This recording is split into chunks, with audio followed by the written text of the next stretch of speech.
Charlie? Yeah, what's up, dude? Hey, do you have the install disc for CS 1.5? Oh, yeah, totally, man. Here you go. Oh, I've also got Quake 3 Arena. You want that? Oh, dude.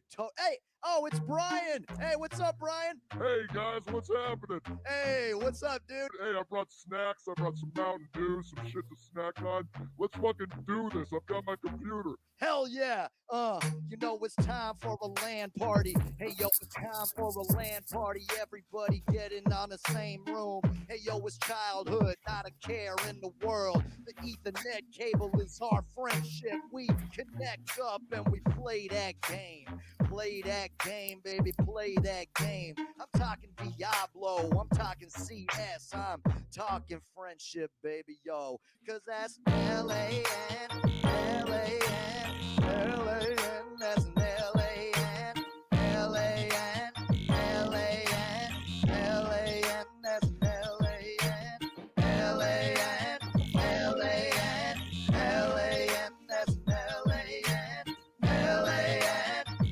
LAN, LAN, that's LAN.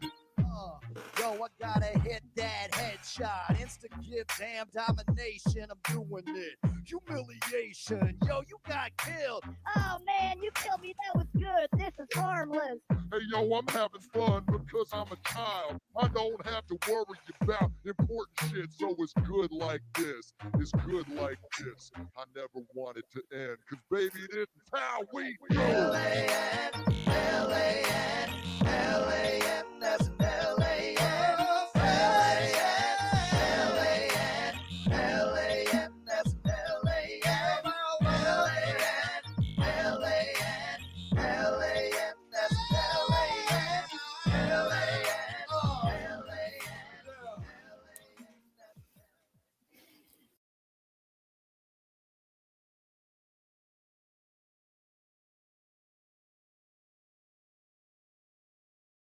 Cobra Commander here on Me, Myself, and I. As you wait patiently for this magnificent show to begin, your orders are as followed.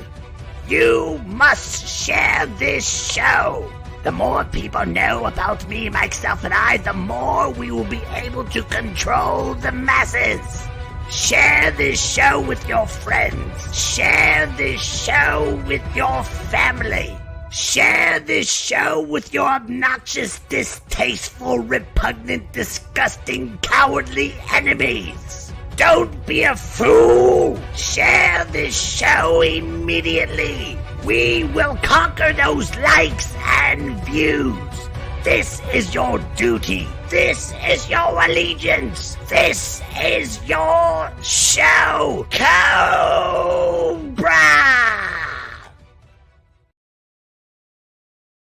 I'm just glad he's paying me because Mike is just an Rolling. What? Hey, ladies and gentlemen, boys and girls, kids of all ages, it's time for your weekly Fix the Funny. Can I get another one of these? I'm gonna need this. I'm gonna have to do this shit. So I'm okay, I swallowed it. So grab a cocktail, take those pants off, and treat yourself to the sexy bald man that makes you tingle in your special place. Woo! I'm wrong! Got my mind on my money, my money on my mind, bitch! I'm house announcer Chet Jackson, and it's time for the Me, Myself, and I show with Mike Buncord! Are we done? Yes. Me, myself, and I. It's me, myself, and I. Hello. Wait. Where's the... Where is it? Where's the Irish whistle? My kids stole it from me still. They won't give it back. They will not give me back my Irish whistle. They're like, that's Dad, that's too loud. You need to be softer at 8 o'clock at night. It's a Thursday night, Father. Well, guess what? Look what I found. Yeah. Too obnoxious. I don't have rhythm. It's too obnoxious. I don't want to do that. Hello, hello, hello, hello, hello, hello, hello, hello, hello, hello, and welcome to another exciting episode of Me, Myself, and I, episode 151. 151 episodes right here, right now, in front of you on Thursday. Happy Friday Eve, ladies and gentlemen. You made it through another week. Yes. We already got another comment. Let's see. What does Chris Laird say? Chris Laird says, hashtag buy Mike a whistle. No, it's pray for my daughters, because if they don't give me back my whistle, they're going to have a lot of chores starting tomorrow. So pray for them. Make sure they better bring it back. Okay, so I'm just saying, it's Thursday. I want to have fun. I want to enjoy this. I look forward to Thursday, every Thursday, because this is a fun podcast, and I know it's been tough during the pandemic. I hope everyone's getting their vaccines. I'm vaccinated. I'm getting back. I got my first shot yesterday. Yep. Pfizer uppercut. There you go. So that means I'll be seeing live people soon, and I can't wait. It's gonna be fun. I cannot wait. But we have a very exciting episode tonight, ladies and gentlemen, before we start doing live stuff again. All the way from, I've known this guy for many years. He's been on the World Series of Comedy. He's performed at the Edinburgh Comedy Festival. Nationally touring headliner, Mr. DJ Sandhu is here. He's chilling, waiting for us right now. And I can't wait. Can't wait to have him. And I can't wait for him to perform live in person again, as well as everyone else. And besides, make sure tax day, ladies and gentlemen, you know what, that joke didn't work. I just had a tax day joke, and I realized it got extended to the 17th. So that means my joke just completely sucked before I even tried it. I just realized it, and it doesn't matter because it's live and no one gives a shit. So let's just keep this baby going, ladies and gentlemen, here on Me, Myself, and I. Okay, let's just go. In May, I'll do the tax joke. How's that? You happy now? All right. Let's bring up. He is back, ladies and gentlemen, and I can't fathom how much I missed him. He's been gone for 2 weeks, and he's here right now. The return of Dustin Wood, and he's here with his segment called Dustin's Thoughts. No. Dustin's Thoughts. Dustin.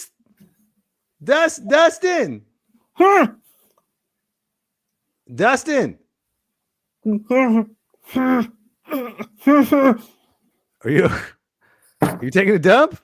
Are you okay? Help.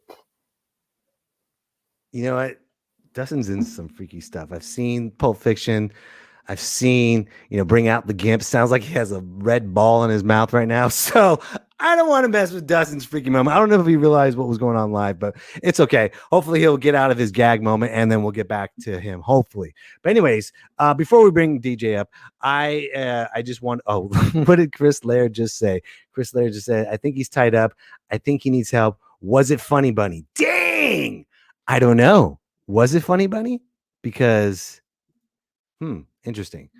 Anyways, so my guest is a very funny comedian, and I don't want comics to come on here and do their stuff, their shtick. I hate when people say that. It's an act, okay? Don't say your script or your shtick or whatever it is. I don't want to do it in front of Zoom or at StreamYard. It always has to be at a live performance. So here's an older footage of DJ Sandhu at a live show, and you're going to enjoy it. It's a lot of fun. So here he is. Since we're talking about it, though, since we're on the subject, I want to get something out of the way real quick. Jesus was white. Jesus was white. I'm tired of that argument of he was black or he looked more like this because white people didn't live in the neighborhood yet. He was white. He had to be. He wore sandals everywhere he went. Yo, that's a white guy thing to do. Jesus was white. He had to be. Because first of all, if you haven't read the book, spoiler alert, he was Jewish. Yeah, there's an M. Night Shyamalan twist at the end where it turns out he was a Jew the entire time. Right? Which is why he's so good at saving.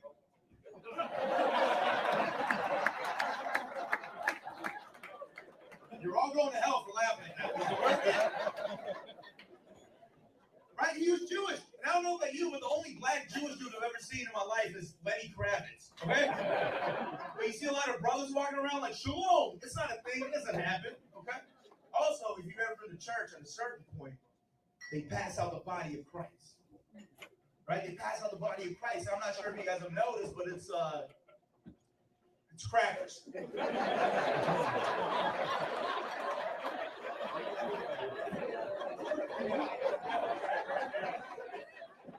And the only black crackers I've ever seen are Stacey Dash and Kanye West.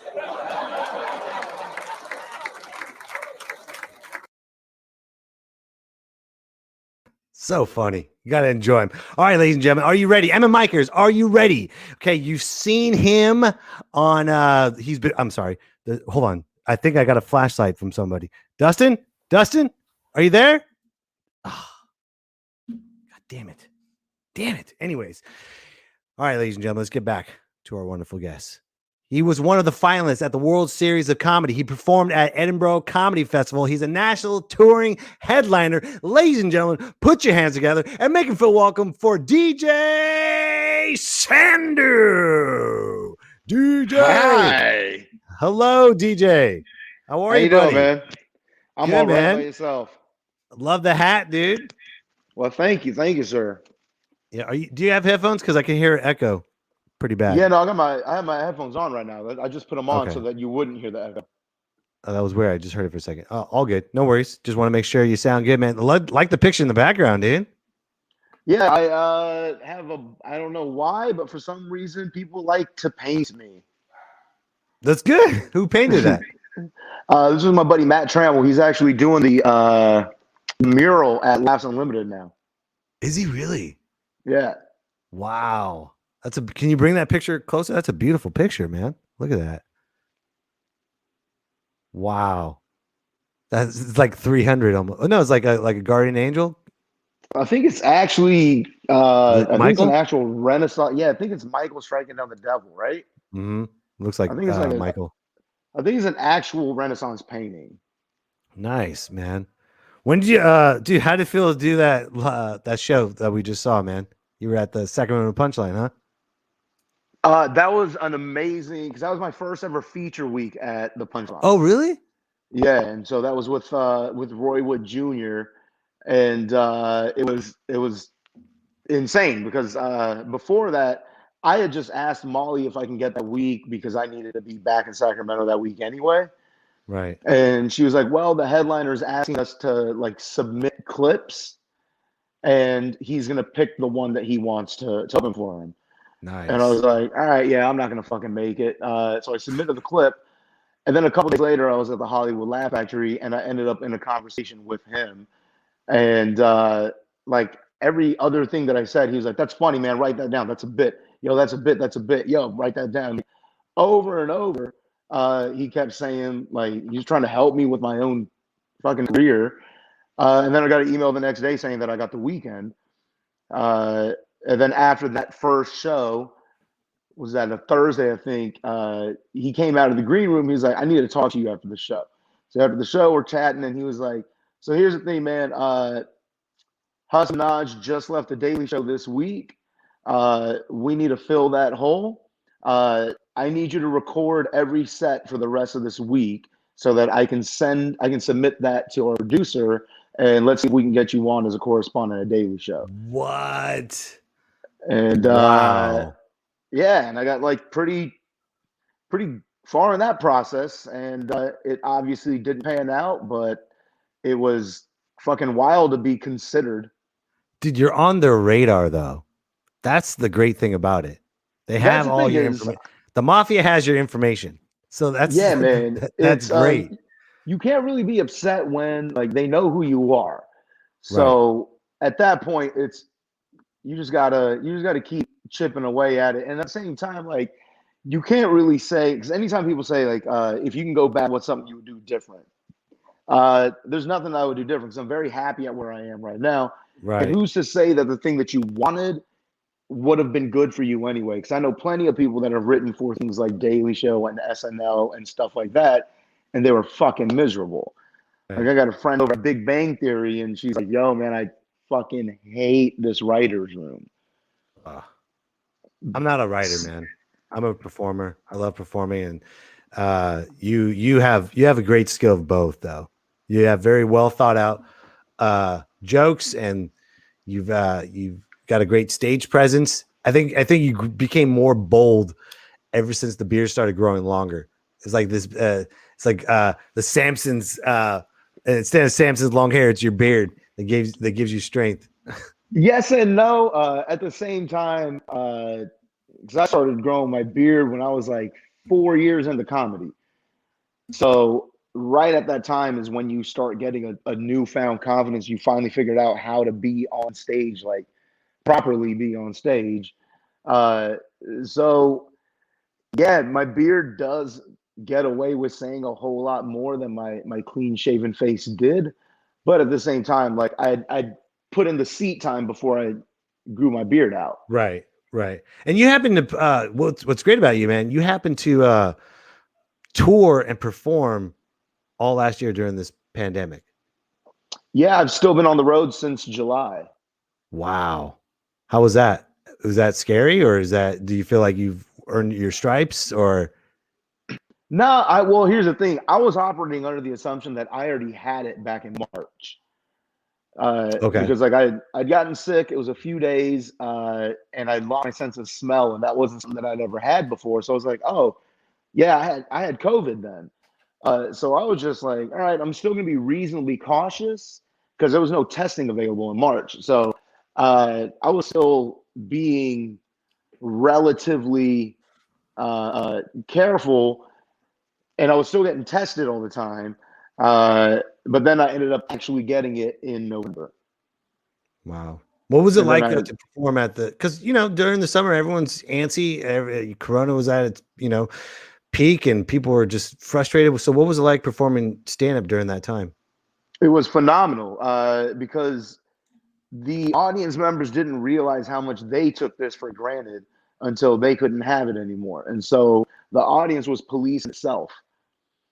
Like, nice. Security didn't have to walk around. I didn't have to point anybody out. I was worried that everybody's going to forget how to be in public. And everybody's been pouring drinks at their own house, so they're going to be complaining about what the bartender pours. Like, I thought it was going to be a nightmare. But what ended up happening was people were like, anytime somebody would talk, another audience member would be like, shh, because they haven't been out of the house in like 3 months. And they're like, you are not going to ruin my first. Yeah, no kidding, man. No kidding. And so every written joke just went off so automatic because everybody was paying attention and dialed in, and they were trying to get what they came for instead of trying to derail the show at all. Were you afraid, though, to perform unvaccinated and during this pandemic? Not really. I'm not really one of the target groups that's going to be hurting. So no, I meant not like by hurting by that. I meant like just out there being during the pandemic. No, because I haven't been scared of COVID at all. Like, I understand if, like, I don't want to give it to anybody else, but if I get it, I'm really not that upset about it. I don't have a job. All I do is comedy. So if I get sick, I can sit on the sofa for 2 weeks in quarantine and be totally fine. I can order everything on delivery. Like, when I did get COVID, this girl I'm dating, my girlfriend, she sent. You gotta have the titles. I don't know why. Yeah, I don't know. It's the proper titles, man. Trust me. Fucking millennials have ruined everything. I don't know what anything's called anymore. I don't want anybody to be like, he thinks he owns her, and like I don't need that. But there's certain hierarchy titles that you got to give out, though. There's the girl that you're dating, the girlfriend, and then they work their way up if they go up in levels. Yeah, so she sent me like $200 worth of groceries off of Amazon or whatever, and it was all like organic, vegetable, like no dairy, no meat, so nothing that would like cause inflammation. So I just sat in here. I built this thing. I don't know. Can I flip this? Yeah, go ahead. Turn around. Go ahead. Turn around. How do I? Hold on. We got a quick information right now. I think Dustin's back. Hello, Dustin. Hey, what's going on, guys? I'm sorry about that. I seem to have been taken. I can't really tell where I'm at. I'm safe. It smells like soup. It might be Olive Garden.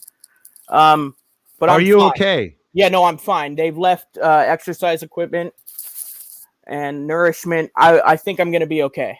So they gave you a screen and a flashlight. Oh yeah, I get an hour of flashlight time and I get an hour of internet time. I've been using the flashlight to know what corner I'm shitting in, but I decided to save them both for today.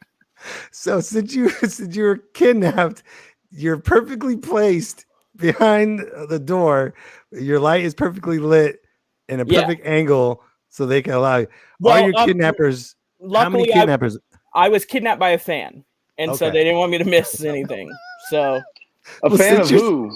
Of DJ. I think it should be not. I mean DJ. So since you're this is so stupid bit, we're gonna keep going with it. We're gonna keep going with it. Since you're locked up, do you have like a hostage or a question for DJ? That might be racist, considering I wasn't thinking that. I wasn't thinking that at all. It wasn't racist until you made it racist. Yeah, you definitely made it racist, dude. Now it's hella racist. I'm looking at my notes right now. It says at 8:22, Mike wants you to say something vaguely racist. I'm following the script here, people. That wasn't part of the script. You added that. Don't try to put me on blast. You're the one. Do you have a question? I do have a question. I've can you flash that flashlight on the script so that we can confirm or so we can validate Of course, he's gonna write it right now, but don't do it. No, I feel aggressed right now, and I don't feel like I need to answer anybody's questions. It's my right as an American to. Oh yeah, okay. Right. So that's why you're kidnapped. You were kidnapped, but me and Betancourt harassing you is the problem right now. Right. It's on video. The kidnapping wasn't. So it's a perfect kidnap, man. Because look at your position perfectly, dude. You're not sweating. You're not crying. You're not. No fear. No acting. Nothing. Just like, hey guys, I'm behind the door with the light on. No. Kidnapped. I went through the 5 stages of being kidnapped, and right now I'm in Stockholm syndrome, and I feel fine. Okay. So you're using their ham radio or something too. Yeah. So what's your question for DJ? Okay. Go ahead. So I've had the honor of performing with DJ. He's a very, very talented comic. And the one thing I have to ask is, do you feel like, I know that a lot of your material is based around your race and your culture.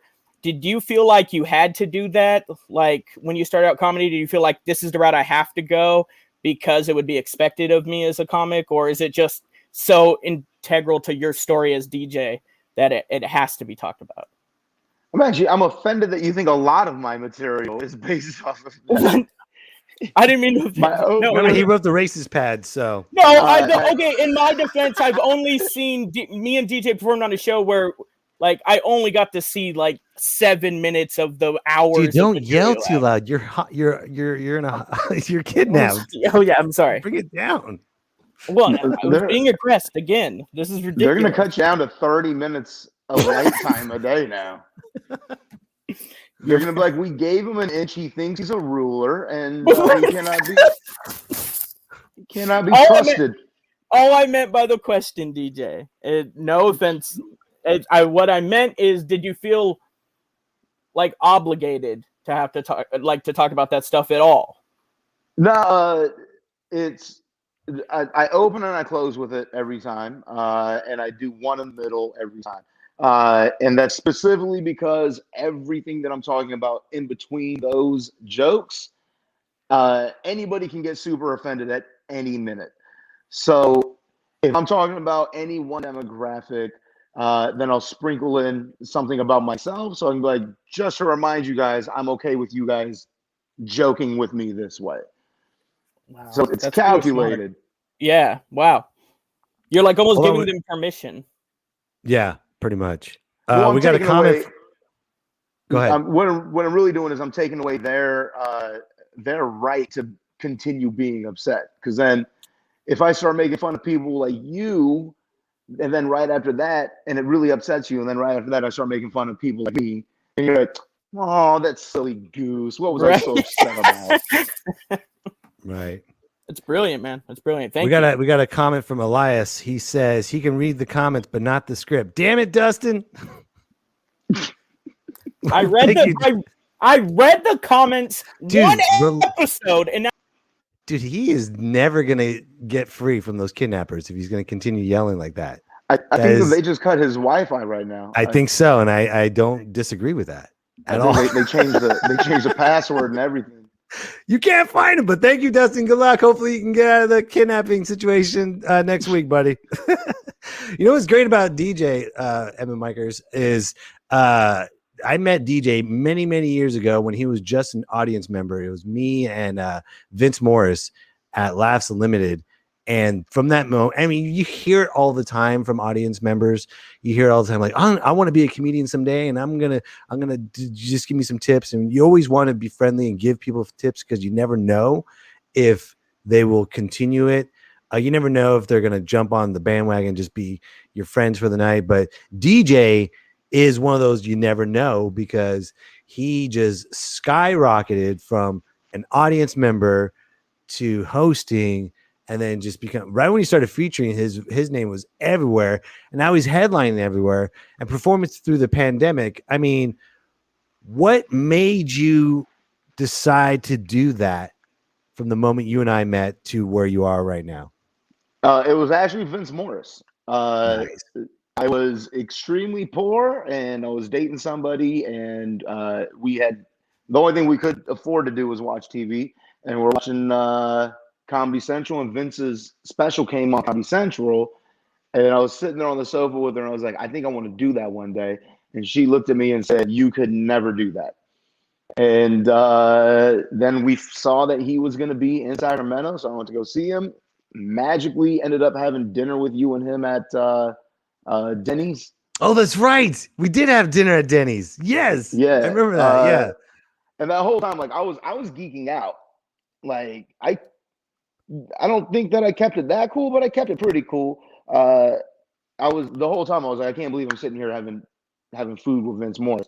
And now that he comments on like everything that I post, I'm like, wow, man, this is the guy that inspired me to start doing stand-up, and now I have like a working friendly relationship with him. You broke through, though. You know, that's such a huge step from watching someone on television to meeting them on stage to having dinner with them that night and now having a business professional relationship with them is such a huge step that people don't realize. You're literally showing what it means to follow your dreams without being famous. If that makes sense. That's the most offensive thing that anybody can ever say to me is when you make it. And I'm right. like, what do you mean? You're making it now. You're making it now. I haven't had a job in 3 years. I've fucking made it. Just because I'm not selling out arenas doesn't mean I haven't made it. Like no one's going over to somebody who went to school to be an accountant and then got a job as an accountant and it's like, hey, when you make it, it's like, what the fuck do you mean? I've accomplished my goals. This has been paying my bills for 3 years, and this and unemployment for the last year. But before that, if we didn't have to shut down, I'd be fine. Dude, that's so great, man. That's the original American dream, is to follow your dream and just. What did you have any derails as you were accomplishing where you're at right now? I mean, there's a couple of clubs that I'm not welcome back at, and a few rooms that don't care to answer my emails anymore. But otherwise, like for every one of those, there's 5 other rooms that I pick up every couple months. So it's necessary. Like these rooms need to cycle out the people who are not right for their room. Because I'm going to keep taking the gig. Like I want to pay my bills. So I'm going to keep taking, if you keep offering it, I'm going to keep taking it. But it's good when they realize that I'm not good for their market. Like Naples, Florida is never going to have me back. I also walked out on them because they were pieces of shit. But I mean, they probably kidnapped Dustin. Yeah, for real. But yeah, they're not going to have me back, and that's fine. I'm not right for their demographic, and I want that room to stay alive. So the people who are working there aren't taking the rooms that I'm working. Mm-hmm. Like everybody's got their own place in this. Some people belong at corporates. Some people belong at Laps Unlimited. Some people belong in colleges. Like some people belong on cruises. It's not the same path for everybody. What is your path? I think that I'm fairly versatile. I was just starting to get booked for cruises right before everything shut down. I was just starting to get booked for colleges right when everything got shut down. I mean, I do corporates every now and again. Like I can switch it. Like I can do any job that I need to do. But I prefer to be in clubs. Oh, dude, there's something magical about the comedy club. It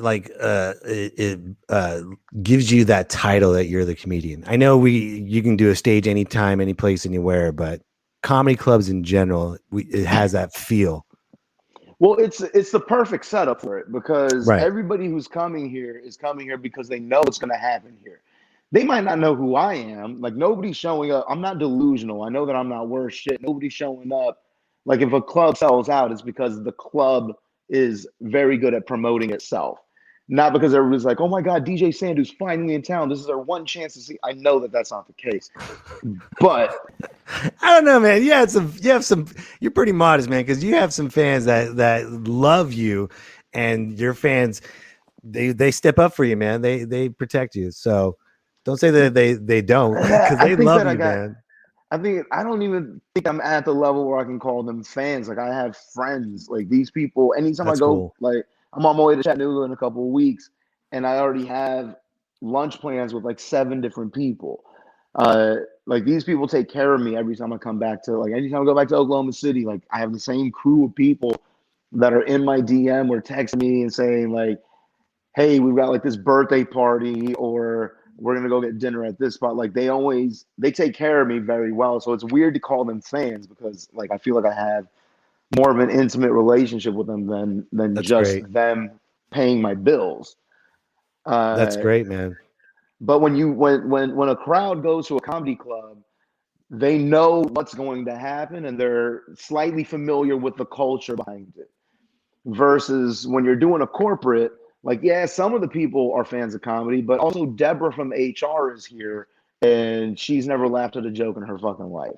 And these people are not going to get the pop culture references. Like, they don't know the drama between Kim and Kanye West. Like, they're not part of pop culture. They like knitting and shit, like fucking they have their own hobbies that don't intersect with my career.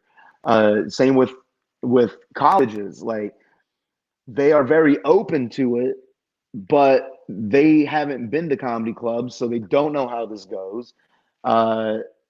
You don't know what's going to offend them because they come from all different places. Like yeah, make a joke about, like, I'll do a Mormon joke, which will be perfectly fine in a comedy club because if there is a Mormon person there, they're not going to take it very personal.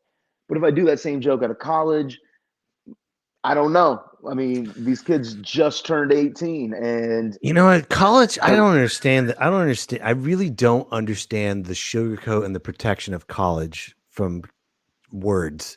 I really don't understand that. College is supposed to be the landmark where you're supposed to witness the real world. So how is comedy? Yes and no. I think it's dramatically overstated about how soft they are. Because the same people who are like, oh my God, you can't say anything around these Right. college kids, blah, blah, blah. Say Black Lives Matter around them and watch how fucking quick their butthole tenses up. You can't, there's tons of shit that you can't say to conservative people. There's so many things that I can't say at a retirement home. College kids don't care if I say fuck, but if I go to a cruise ship Right. and I open with an abortion joke, we have a problem. Right. So everybody that complains about how soft college students are, 1, doesn't spend any time with college students, and 2, is far more fragile. I don't think it's the college students. students. I don't think it's the college students. I think it's the rules of the college that makes them think they're they're soft, and I don't think it's the college students at all. I think it's just the rules of so many rules that they don't want to offend. I'm like, what's the purpose of comedy? That's who's making the rules. That's what I meant. The ones that are making the rules. The age group that's saying that college kids are offended by everything. Like and for the most part, like these admins they're not liberal people. They want their tax cuts. They get paid a shit ton. So like they're in high society, man. These are Mar-a-Lago people. Like they're not. That's true. They are not so true.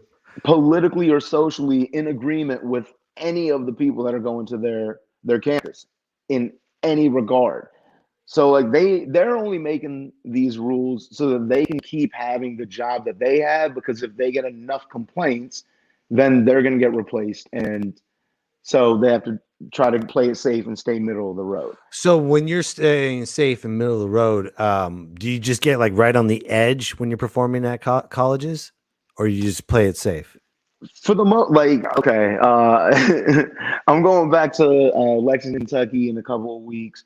And my first show ever in Lexington was at the college, like in the Wildcats, like I think they call it the Den or whatever. But it was during finals week, so like there wasn't a whole lot of people there.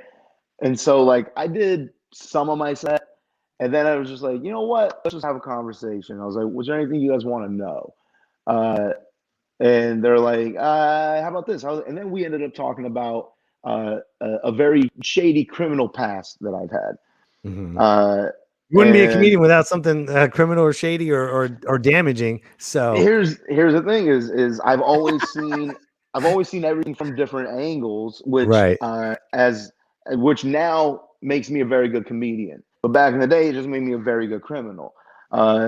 So I told them. Like I literally taught them how to do some very illegal things.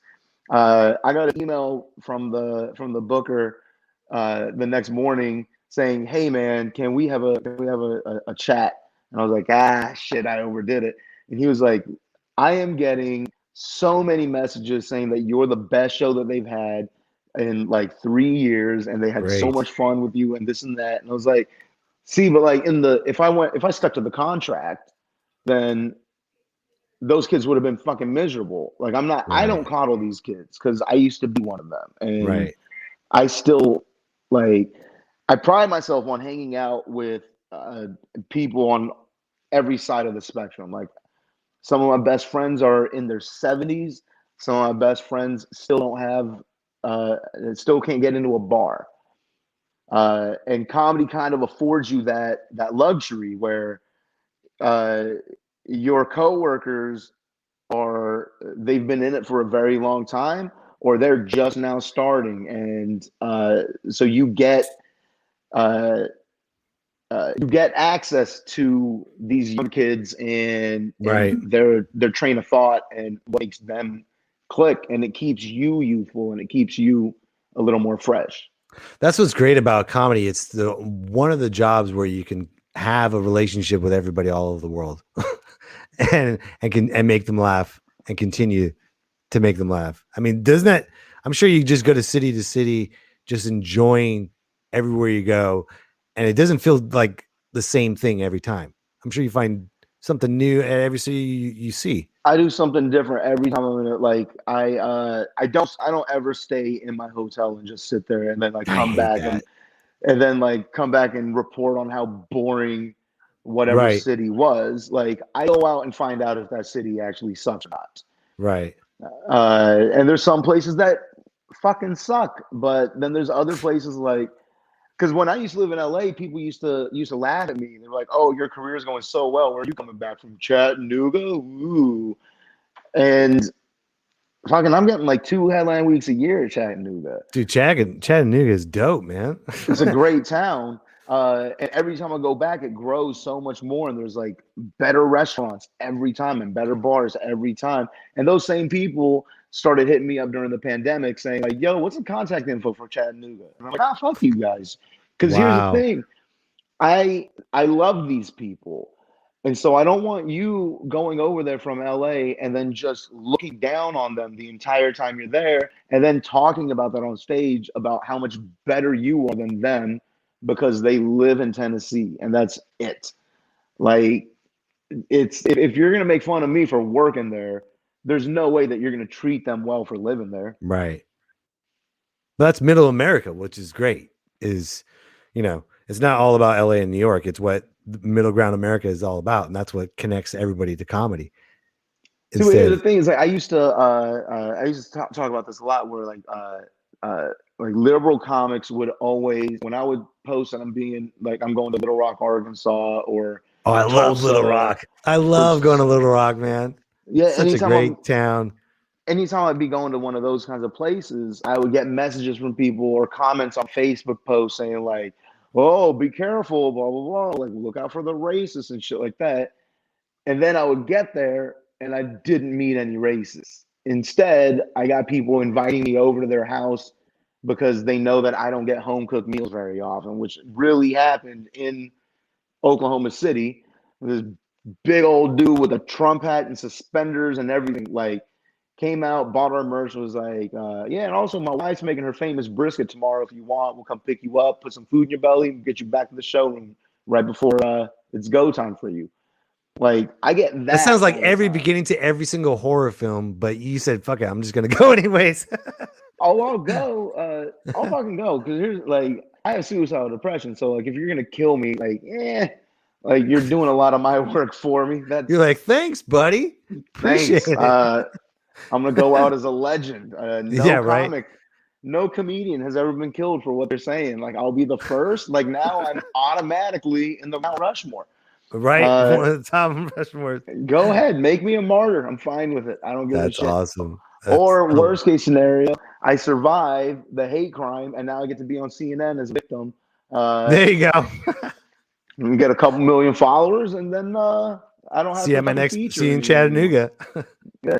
But the thing is, like, when people are saying like, look out for all the racists, and it's like, well, I mean, you're being pretty racist by saying this. You are assuming that everybody between here and New York is some backwoods ass hillbilly, and that's massively inaccurate. Just like people in the Midwest will assume that everybody in LA is a vegan and recycles, and like it's inaccurate. And that's why I like going to these smaller places and performing for them, is because I get to meet normal people. And then when I come back to places like San Francisco, I can report back to them, like, yeah, I was doing shows in this town and this is what happened. And it's usually a positive story. Small towns are great, man. They truly value and love comedy so much. It's precious. It's very precious. They don't care who you are. They don't care what you are, as long as what you are is funny. Right. But what's your favorite thing about performing in the pandemic that's different before performing pre-COVID? The way that crowds appreciate it more now. They used to talk through shows before, and they don't do that anymore. The way that they're treating the wait staff, like, I'm not seeing these jerks coming out and stiffing the waitress anymore. I hated that. Like, I'm not, because I talk to the wait staff. Like, that's my best friends in every city, is like the girls that are working the club. And I always talk to them after a show saying, like, how we do on drinks on that one. And I coordinate a drink push with them so that I get a light before I get my time light. I get a last call for alcohol light, and then I'll order shots to the stage so that everybody else does one last round with me, and then everybody gets paid a little bit more. That's awesome. That's great. And that's what's kept me in these clubs a lot, is like, yeah, I'm not drawing, but these girls are making as much on my weekend as they are on a sold out weekend, and they're not doing any near as much of work as they would be. Right.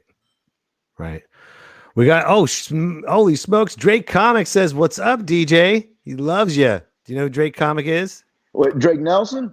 No, not Drake Nelson. Drake Comic. He used to be Drake Nelson, but now he's just known as Drake Comic. Mr. Drake. Hold on, Drake. Hold on, I got something for Drake. Drake, if you're listening, I'm going to give you the link, man, so you can say hi to DJ Sandhu. Of course he's listening. Like this is DJ's Drake Comics says DJ sat on my face once. I've never been the same.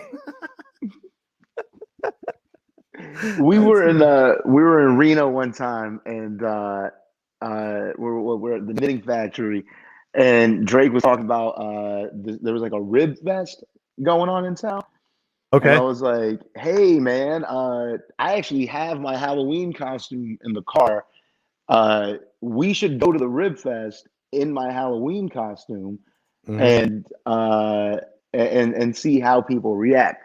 And they're like, well, what's your Halloween costume? I was like, Osama bin Laden. And and I think that it would have been hilarious to watch this like Muslim extremist walking around eating bacon and shit. That's hilarious. Chris Laird just said, wait, did Drake kidnap Dustin? I don't know, Chris. I do not know, man. I don't know. DJ, you having a good time, man? I appreciate you being on here, man. Drake would definitely kidnap someone, but it wouldn't be Dustin. No, you don't think so? No, absolutely not. And if he'd give him more than a flashlight. Hey, what's the one piece of advice you would give to new comics right now breaking in? Stop staying home. That's it. Nothing good is going to come of that. It's good to have your own life as well, because we draw from normal life experiences so that we can connect with the audience in humor. But at the same time, if you got nothing else to do today, there's nothing that's going to happen. No good's going to happen for you on Call of Duty or fucking whatever you're playing on Xbox. Go to the 8 o'clock show. That's one of the only benefits of this job, is you get to go watch some of the funniest people alive do this, and you're one of the only people that doesn't have to pay for a ticket. So you get that hookup, and then on top of that, it's if you're out of sight, you're out of mind, and the club owners are not going to think of you if the only time they ever see you is when you're at open mic once or twice a month, whenever they have it. You got to be present. You got to be there. That's how you make your connections. You have you'll get guest spot opportunities, you'll get bumped up a lot quicker, and you'll grow faster, because if I'm not working tonight, I can just go to a comedy club and I can just watch 3 different comedians do 3 totally different styles, and it'll force my brain to click in a different direction that I don't usually go to. So the biggest piece of advice that I can give any comic, new, old, and re-entering the game, whatever, is just go to the shows, and that's it. Yeah. Nice, man. We got another comment from Chris Laird. Chris Laird says, when comics do 2 shows in one night, which one is a better show and why? I would go with the late show, because especially if you're going to go see somebody like Dave Chappelle, who's known for doing a lot of extra time, and like Brett Ernst will do more time, Godfrey will do more time. Like, if you're trying to see as much of this person as possible, I'd go to the late show, because at the early show, we got to shut the fuck up at a specific moment so that we can get everybody out and then replenish the room with a brand new audience. We don't have that problem on a 10 o'clock show. On a 10 o'clock show, we can go until 1 if we really, really want to. It's going to be painful, but but if you don't want to do anything else and you just want to see, I took somebody on a first date to see Chappelle back in Punchline, and he went until like 3:45 in the morning. Wow. And we were That's just chilling crazy. there, just watching him. And I mean, it was mediocre, I'll be completely honest, but we got to see him for a very, very, very long time. And when you're going to see these celebrities, you're going for the story. So that's like I went and saw, like, you still talk to people who are like, oh, I saw Grateful Dead when they did blah, blah, blah, blah, blah, blah. And like, it's you had to be there kind of a moment. So I would always go to the late show, because then after that, I'm going to go out and get drinks as well. So if you're trying to hang out, you can be like, hey, you probably don't know much about this city, so we're going to go to this karaoke bar or this pool joint or this gay club or whatever, and we're going to go have the time of our lives. If you want to join, hop in with us. So if you're at the early show, you're not going to end up hanging out with a comedian ever. Yeah. Holy smokes! It's Drake Comic, ladies and gentlemen. That is crazy that you said that, DJ, because that's actually where I met DJ Sandhu, was at a gay pool hall. And we were playing pocket pool together. The best partner I've ever had playing pocket pool. Boom! What's up, DJ? Good to see you, brother. How you doing, baby? Former guest Drake Comic had to be on the show to say hello to DJ Sandhu. Let me ask you something, Drake. What did you do to Dustin? Look where he's at. Look what you did. It looks like he's right behind you. Wow. I mean, did he get kidnapped? Jesus. It looks like he's right behind in your garage. That is crazy. That is a weird setup. So, dude. Isn't that obvious? I'm in a garage. No, it's not. No, it's not. You got any wild stories to share with us, Drake, about DJ? Any fun stories? He is right. He tried to take me to this, like, the most white trash event of Nevada, dressed as Osama bin Laden. And this is Nevada, so white trashery is up there. Yeah, like, people don't realize, like, how Republican conservative Nevada is. Like, when Dennis Hoff died, he was running for office, right? And he won the election. Like, they in Nevada, they would rather vote for a dead Republican than an alive Democrat. You know, that's how conservative it is. Yeah. And he wanted to walk down the Capitol, pretty much the capital of the most conservative country state in the West Coast, as Osama bin Laden. We should have just done it. You know what? Next time, I want to see footage of both you guys doing that. Well, Drake, thanks for popping in, I'll be your bodyguard, DJ. I just wanted to say what's up. Have a lot of respect for you, brother, and I'm glad you're out there doing your thing, man, making people laugh, brother. Bro, when are you coming down to Vegas? Oh man, I have like 3 or 4 people telling me the same thing. Come on down, because like some of you guys know, I do some video production on the side.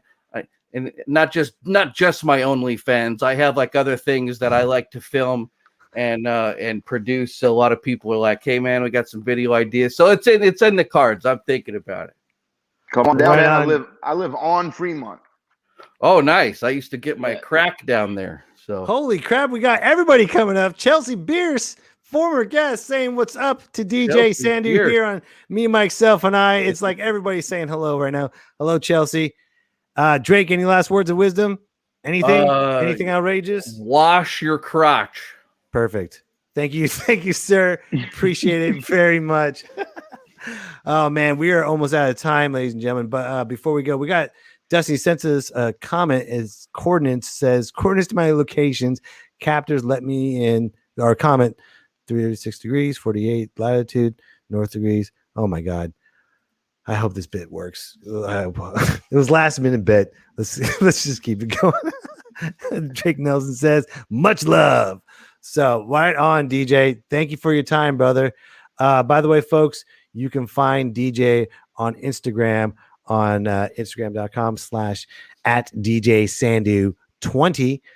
But before we get going, ladies and gentlemen, real quick, you missed an H in my handle.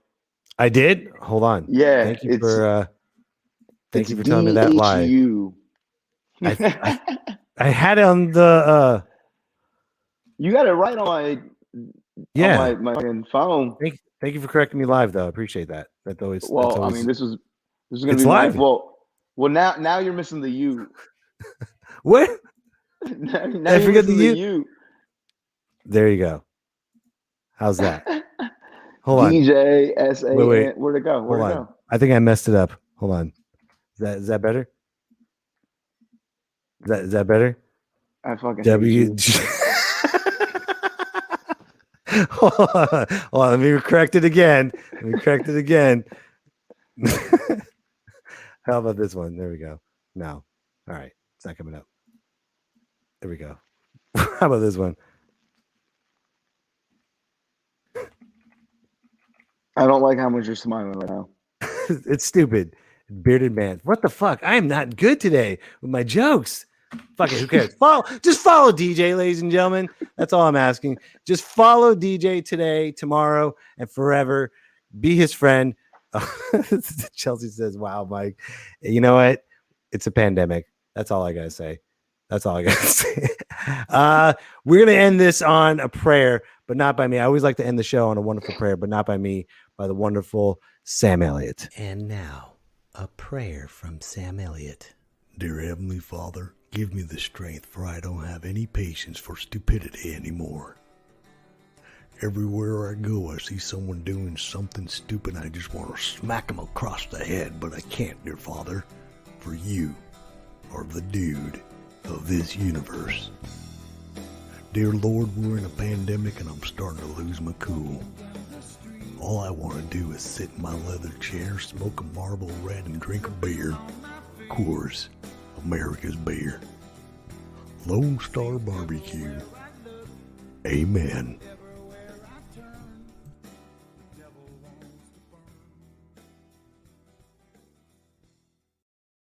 All right, ladies and gentlemen, make sure you follow. If you follow, oh, hold on, is Dustin back? Dustin, are you back? Make sure you follow Dustin. Oh, he's back. Yay, Dustin's back. He's alive. Yay. He's alive.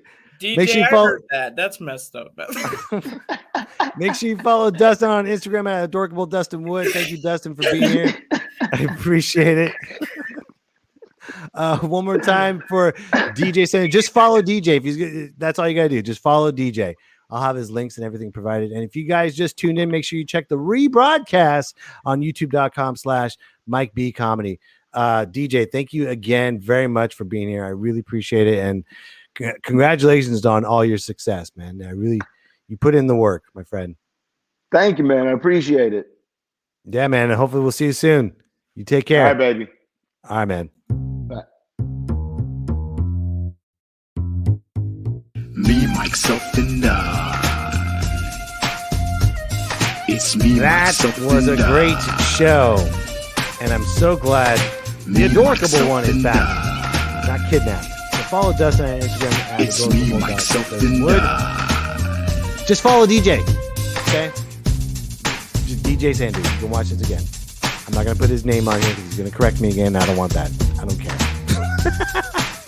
And also, ladies and gentlemen, make sure you check out the rebroadcast on youtube.com/Mike B Comedy. Thank you, everyone, for being a part of the show. Thank you for everything.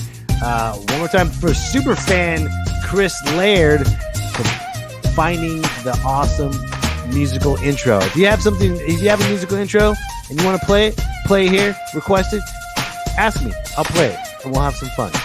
As long as YouTube doesn't kick me off. All right, everyone, you take care. Have a wonderful weekend, and I'm waiting for it to get to 60 minutes. Hold on. We're at 59:14, 59:16, 59:17. I'm just going to keep going. You're going to see my face right here. I'm going to stay right here until we get to 1 hour, and then I'm going to go because that's how I'm going to do it. We're at 59:26, 59:27, and we have a lot of fun. I got like 30 seconds left. 30 seconds left to talk to you so I can get to one straight solid hour. Why? Because it looks good on my timeline as I'm drinking water. Not vodka. This is straight talking, not nonstop. No interruptions. No, what am I going to say right now? I'm just going to keep going and keep going and keep talking. And I can't wait. And look at that time. It's almost there. It's almost 1 hour. Almost there. Hanging in there. Booyah. 1 hour. Have a good night.